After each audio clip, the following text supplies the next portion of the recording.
چند دن پہلے عرض کیا تھا اجتماعی زندگی کیسے اختیار کی جائے، اس کا آغاز گھر سے کیا جائے، مسجد میں آنے جانے کی کیا ترتیب رکھی جائے اور اس کے فوائد کیا ہیں،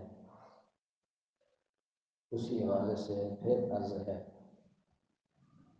یہ مسجد میں آنے جانے کا جو نظم ہے اجتماعی صورت میں محبت کی فضا بڑھے گی، اجتماعیت پیدا ہوگی اور بھی بہت سے فوائد عرض کیے۔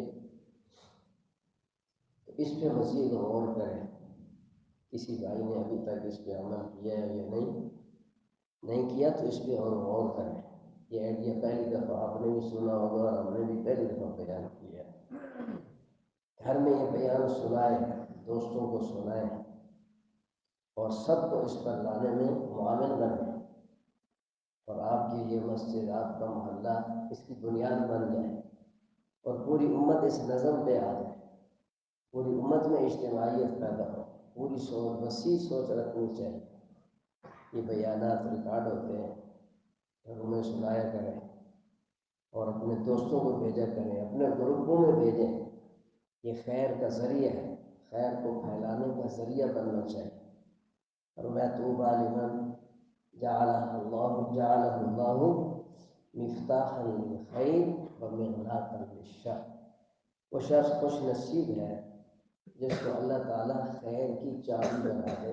خیر کی چابی کا مطلب وہ خیر پھیلانے کا ذریعہ ہے، خیر کو فروغ دینے کا ذریعہ بن گیا۔ ومغلاقا للشر، اور شر کا تالا بنا دے، شر کی رکاوٹ کا ذریعہ بن گیا۔ تو آپ کی مسجد کا گروپ بنا ہوا ہے، اس کے پاس نہیں ہے نمبر، قاری صاحب سے نمبر لے لیں، اپنے نمبر ڈالیں، اور ہر بندے کے 5-10 گروپ ہوتے ہیں، خود سن کے آگے گروپوں میں بھیجیں، گھروں میں سنائیں۔ گھر کی خواتین کو دین سکھانا مردوں کے ذمہ ہے، مرد کے ذمہ اپنا دین سیکھنا بھی فرض ہے، وہ خود بھی سیکھے، گھر کی خواتین کو سکھائے، گھر میں بچے بچیاں ان کو سکھائے۔ یہ مرد کی ذمہ داری ہے۔ جو مرد یہ ذمہ داری ادا نہیں کر رہا، قیامت کے دن اس سے سوال ہوگا، وہ مجرم بنے گا۔ عورت پر یہ جرم ہوگا کہ اس نے دین سیکھا کیوں نہیں، مرد پہ ڈبل جرم لگنا ہے کہ تو نے سیکھا کیوں نہیں، پھر سکھایا بھی کیوں نہیں، اس کا دوہرا جرم ہے۔ تو خود دین سیکھنا، اس کے لیے ٹائم نکالنا، پھر وہ دین اپنی خواتین کو سکھانا، کیونکہ وہ تو گھر میں ہیں، وہ نہ مسجد جا سکتی ہیں، نہ مدرسے، نہ علماء سے مل سکتی ہیں، نہ کسی جلسے جلوس میں اور ایسی محافل میں وہ نہیں جا سکتی، تو ان کو دین سکھانا مرد کی ذمہ داری ہے۔ تو یہ آسان راستہ ہے کہ یہ درس آپ ان تک پہنچائیں تو کسی درجے کی ذمہ داری پوری ہوگی۔ اس میں دین کی اشاعت میں معاون بننا چاہیے، اور اس کو اپنی خوش نصیبی سمجھیں کہ آپ کی مسجد سے یہ آواز پھیل رہی ہے، دروس جاری ہوتے ہیں، اور جگہوں سے بھی ہو رہے ہیں، الحمدللہ علماء ملک بھر میں محنتیں کر رہے ہیں۔ تو آپ تو اپنی جگہ کو اس کو مضبوط کریں اور اس آواز کو پھیلائیں کہ یہ زیادہ امت تک پہنچیں یہ باتیں، اور یہ خیر کی باتیں اللہ پاک کی طرف سے آتی ہیں، اور یہ گویا قوم کی امانت ہوتی ہے۔ اور ایک آداب زندگی میں سے اہم بات عرض کرنی ہے، وضو کرتے ہوئے بسا اوقات ناک سے ریشہ آتا ہے، بلغم آتا ہے، تو اس کو پھینک کر چھوڑ نہیں دینا چاہیے، اور پانی بہا کے اس کو صاف کر دیا جائے۔ اسی طرح بعض حضرات مسواک کھاتے ہیں، تو وہ نسوار منہ میں جمع ہوا گلولا نکال کے ادھر پھینک دیتے ہیں، یہ بھی غلط بات ہے۔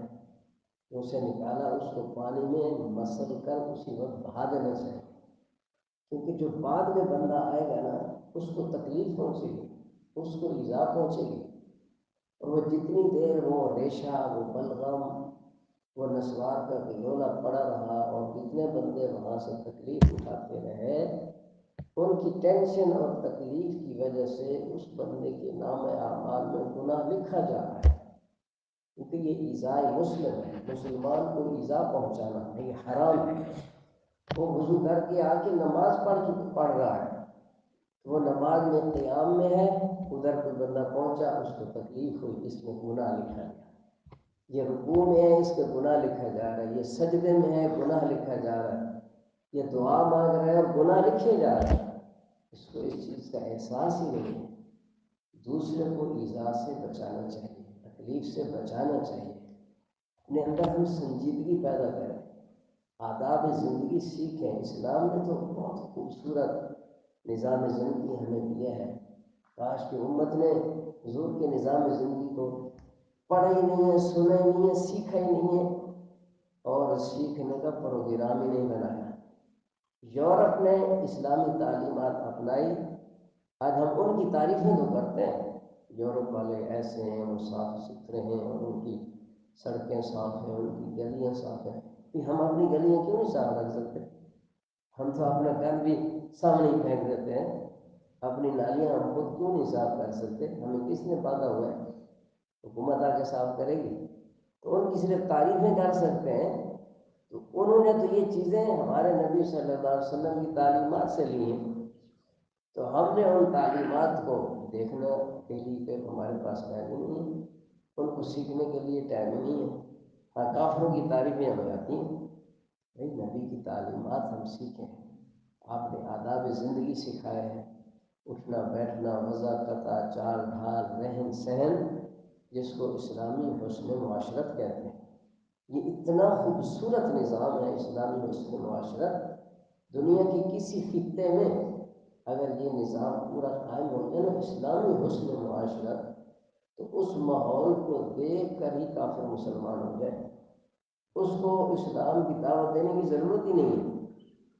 یہی وجہ ہے کہ حضرات صحابہ کرام علیہم الرضوان وہ تقریریں نہیں کرتے تھے، بہت کم، وہ اپنے آپ کو پیش کرتے تھے۔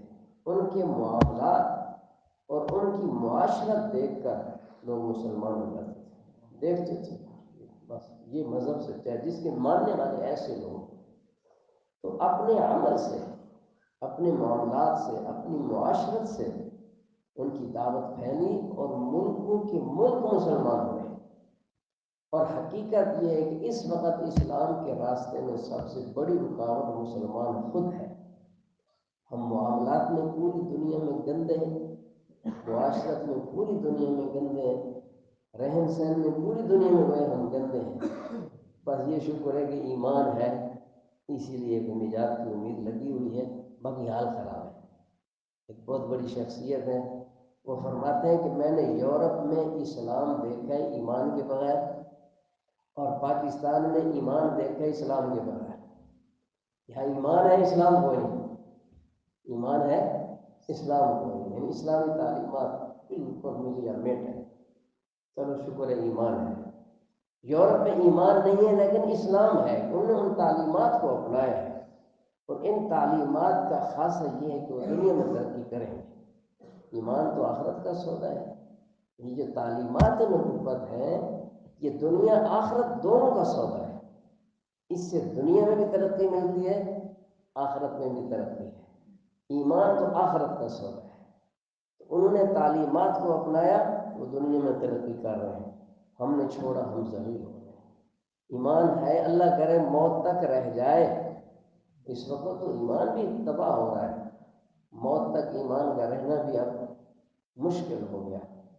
تو یہ خیال فرمائیں، وضو کرتے وقت اس جگہ کو صاف کرنا چاہیے، اور منہ سے نسوار نکالیے، اس کو پانی میں گھول دیں، بلغم ہے بہا دیں۔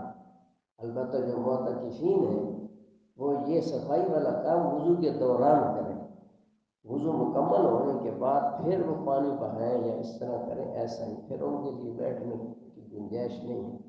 وضو ختم ہونے کے بعد ان کو فوراً اٹھنا ہے۔